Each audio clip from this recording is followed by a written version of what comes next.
Hey guys, and welcome back! So as Valentine's Day is approaching, I thought it would be appropriate to make a video all about treats that you can make for Valentine's Day.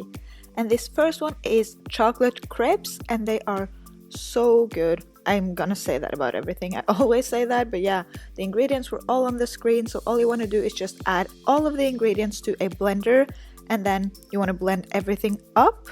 And it's super simple. The only thing you want to make sure that you do is that you leave it to set for probably about maybe like 10 to 15 minutes after you've blended it.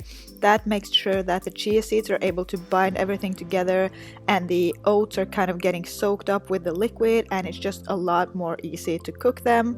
And then you just want to heat your hob to high heat and then just spread them out and then just cook them, and it's that easy. And for toppings, you can do whatever you want. What I did was that I heated some berries and a little bit of water and some maple syrup, and then I also melted a little bit of dark 70% chocolate.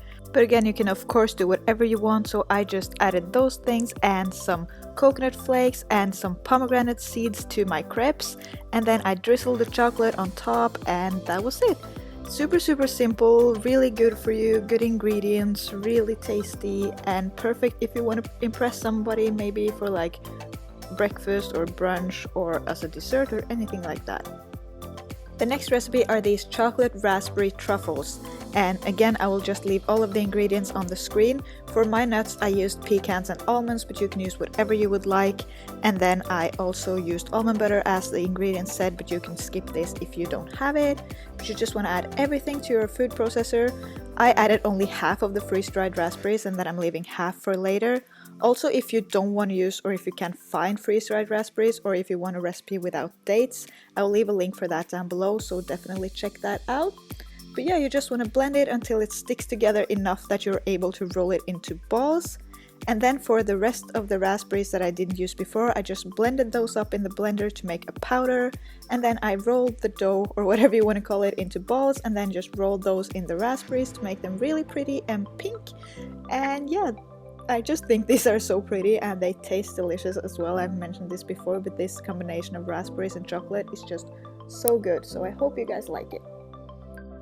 The final recipe are for these brownie bites. They're honestly the best thing ever, and here you can just screenshot the ingredients. It's kind of a lot, but you'll screenshot it and it'll be easy.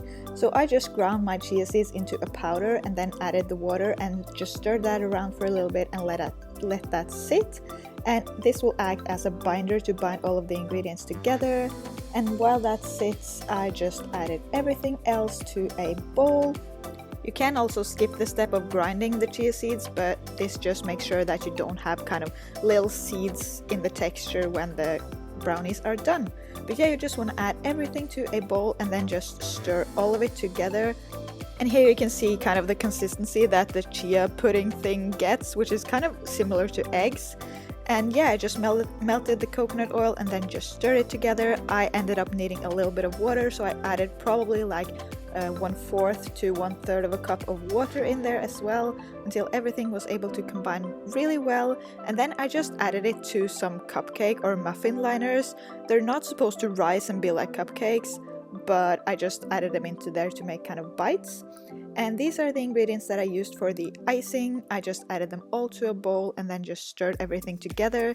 If you cannot find these ingredients, you can definitely just use coconut milk and some icing sugar instead.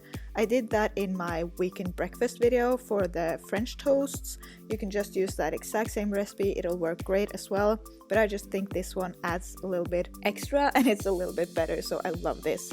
And then you just want to take all of your little brownie bites and then just add the icing on top if you want to. And then I love pomegranate seeds, so I added those on top as well. And that's it. You don't have to like make it messy like I did here. It kind of looks funny. Just add the icing on top of each one and then the seeds, and then you're good to go. It tastes really good, and I recommend kind of leaving it in the fridge for a little bit because it makes it set really nicely. And yeah, those were all the recipes, so I really hope you guys enjoyed, and thank you so much for watching.